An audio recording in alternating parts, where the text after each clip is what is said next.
Hi, welcome back to the channel. My name's Rebecca, I'm 44 years old and I used to suffer from multiple sclerosis, but I no longer experience any of the symptoms since starting the carnivore diet just over a year ago. And today I just decided to pick up the video camera. I've actually been trying to record a video all day for no particular reason other than I just felt like it, but first of all I took it up a mountain so I could film it with lots of nice views, but then the mountain was covered in hunters, so I had to leave. So then I went to a field and I tried to find a little nice place to sit, but there was cow manure everywhere, and then the dog was panting and it was like, oh, this isn't gonna work. So I came back and then I tried to set up the video camera just now, and then Filippo, my helper who's staying here, my workawayer, put his van engine on, so it was just really noisy, so I couldn't record a video now. And now it's getting dark and it's a real shame because it's been such a nice warm sunny day and it would have been lovely to show you guys that. But anyway, today I just felt like talking, I just felt like offloading, and nothing, I don't want to go into anything particularly personal. I mean, I've been very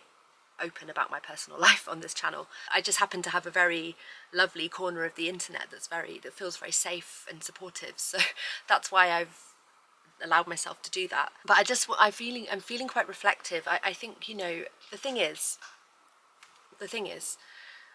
over the past year where I've had my health back, it's just given me cause to reflect over the past 10 years where I lost my health and I lost the life I was living along with it, including my career, including the possibility of having children, including 99% of my friends, and also many of my family members. And not to do with my health, but we also lost, all British people lost the right to live and work in the EU, and that was relevant to me because because I'm a translator, I realised that I couldn't allow that to happen, so I had to move to Spain before I was fully healed, hoping that I would fully heal by moving to Spain. So and then I did. So it's been a really, really wild ride. You know, I find it hard to believe when I look back 10 years ago how I was living my life and where I'm at now. And there's a lot of grief and loss, which of course anybody who has a chronic illness will understand that, and you carry that, you know, and that's not easy to heal from. And recovering from my symptoms hasn't healed that. So now that I am able to live a life again, I guess it's difficult. Like, the healing journey's entered for me quite a painful place, even though I'm so happy to have my strength back and my mental faculties and but it's like it's hard to know. Okay, basically I think the crux of what I'm feeling is, it's like I wanted nothing more than to come back into the world, and when I came back into the world I realised it was somewhere I didn't want to be. I didn't, you know, the people aren't very nice these days. Like, I don't find that to be the case on this channel. I think, you know, obviously there's still good people in the world, but it's just that they seem to be becoming fewer and fewer and fewer.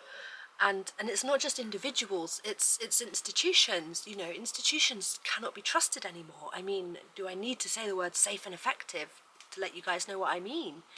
It's and you know, you look on the World Health Organization website and it'll tell you not to eat meat and to go vegan, and these things are bad for our health. And it feels like the world is set up to bring us down. And I feel like if you are a good-hearted person and, you know, with good intentions towards other people, often you end up the loser.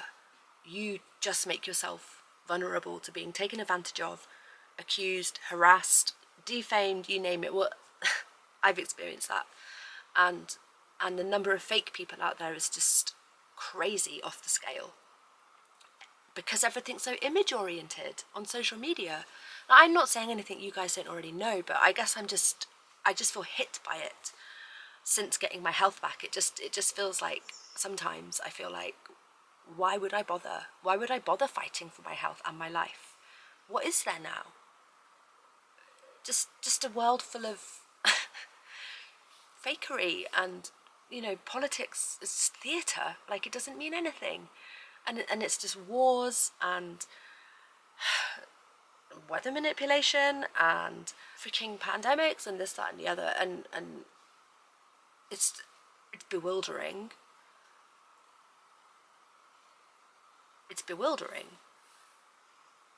and I guess I feel quite alone, and that's where it becomes like, because if you have a family and you have a career, you're in your little bubble, and you're to some degree protected from that. But if you're alone and if you're vulnerable, you're on the front line of this crazy world that's so toxic, that's becoming more and more and more toxic. And you know what? I've also come to really loathe toxic positivity. Toxic positivity as a response to the world seems to me extremely unhealthy. To me, you have to acknowledge it. You have to acknowledge it as a survival method, because you're just going to get backed up against the wall if you shove your head in the sand and go into denial and only acknowledge the positive. I think positivity within yourself is a good thing, but where it becomes toxic for me is when you shut down other people's issues with your positivity. That's what I would say is toxic positivity, and I've come to hate it. Really hate it. And it's like, what next can be made toxic? What can be made it, a means of blocking other people, shutting down other people, hurting other people. Maybe it's just the after effects of an abusive relationship, because that's what happened when I moved to Spain to get my health back, and I got my health back. That health journey was made a mockery of by me getting into an abusive relationship, who, as part of his style of abuse, engaged the entire community and people abroad in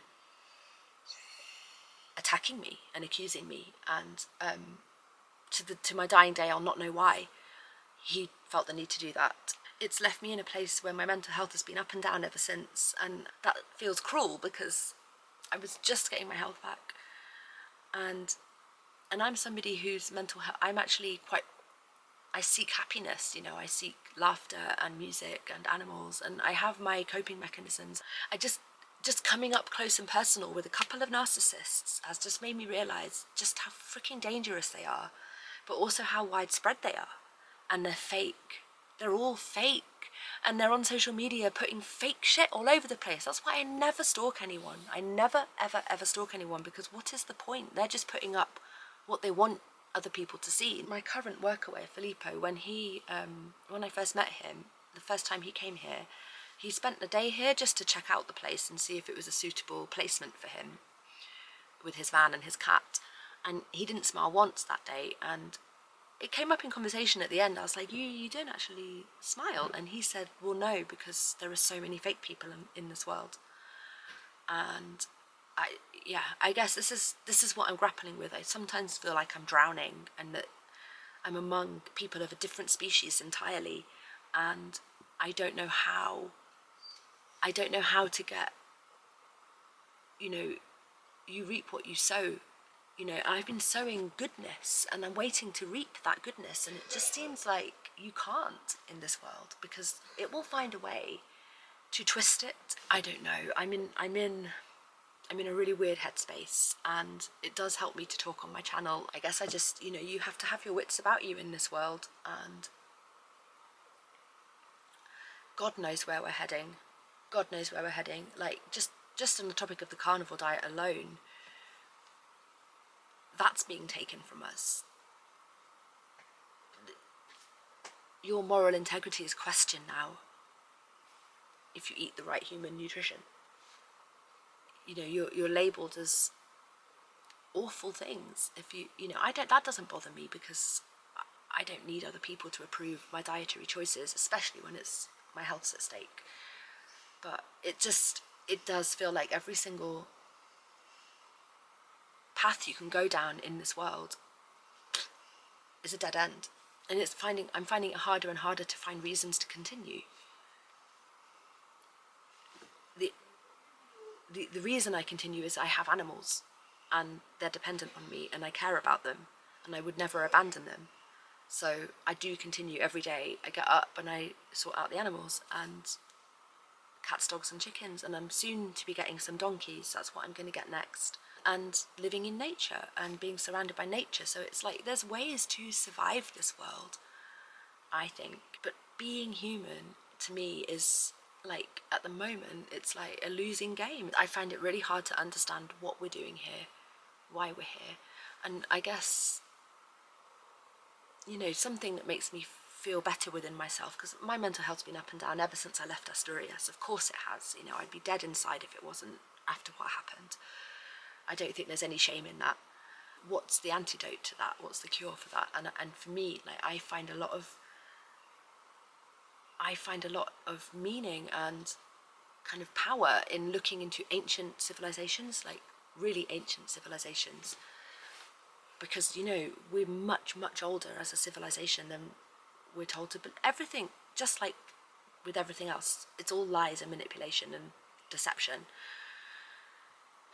And our history is no exception. So it's now beyond disputable that human civilization existed at least 12,000 years ago, and if not before. And I love that.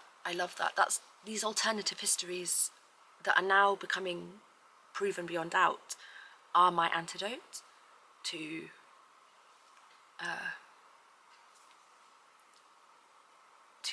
living in this world and thinking about things on a more kind of spiritual level. You know, do we have many lifetimes? You know, I'm sure we have many lifetimes, and I'm sure that what's painful about this lifetime now probably doesn't compare to some of the other lifetimes I've had or am having. All I want is to not be like those fake people. I don't know if it's a survival strategy or just I need to die knowing I was not fake, and that I fought for my life, and that I loved my loved ones and treated them well, and you know, everything's fine in Galicia. Everybody here is lovely. I've only met nice people here. I mean, really nice people. The local community is just wonderful. I currently have two people living here who I do really like and who are not fake. And, you know, I'm lucky with that because I'm completely alone. I'm at the mercy of people on the internet who stop by, you know, and I do feel the stress of that. I feel very alone. I don't know. I skirted the pandemic. Somehow I got a real strong sense that I had to leave England and get up a mountain in Spain, and I got there literally weeks before the pandemic. So that was a good move, you know, looking back on the past 10 years. That was a really good move. And now moving here to Galicia as a carnivore and setting up our new lifestyle that I wouldn't have actually been able to do on the mountain. Again, it makes more sense, but at the same time, none of it makes sense to me. None of it. I'm just rolling with the punches here and making decisions on the fly and just trying to survive without really knowing why I'm trying to survive. I think it's because I am alive. In order to not be alive, I would have to go through something very unpleasant and abandon my animals. So since I'm not willing to do that, or at least not right now, therefore I'm going to try and live a good life, but none of it makes sense to me. The life that I lost made sense to me. I now question everything about it, but I haven't found another life that does make sense to me, or at least I'm on a slow road towards that life. I'm not there yet. Yeah, it's hard to, I'm just like, because I didn't plan this video, I don't have any particular points to make, and I'm kind of within myself swinging from my own, getting in, you know, stuck in my own head, to like the greater flow of history and other people and like the rest of the world, you know. And I don't think I'm the only person struggling. I just wanted to offload my weird mood, and now it's getting dark. The stars will come out I'll go and look at them. It'll be lovely. And the fire's on in the farmhouse, so it's nice and warm in there, and Patch is in there, and I'm sure I'll go and say hello to Patch. And then I'll wake up and it'll be another day. And I'll put one foot in front of the other, and I'll feed the chickens, and then the cats, and then the dogs, and then I'll walk the dogs. And I'll get on with my translation that I'm nearly at the end of. And all of the things that we're doing here at Mushroom Manor, and just try and distract myself and stay busy. But there's just some level of me that is, I guess, struggling, and has been for a while, even though I've got my health back.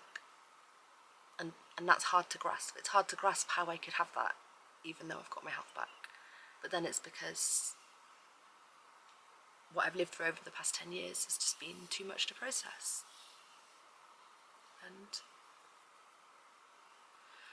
And the one thing that keeps me going and that makes me feel like something's been a success, my life wasn't for nothing, is this channel. So I just felt like picking up the camera and talking, even though I didn't really have a particular point to make, just a slightly melancholy mood. I just felt trapped inside myself, and I thought if I talk to you guys, maybe I'll just feel a little less trapped.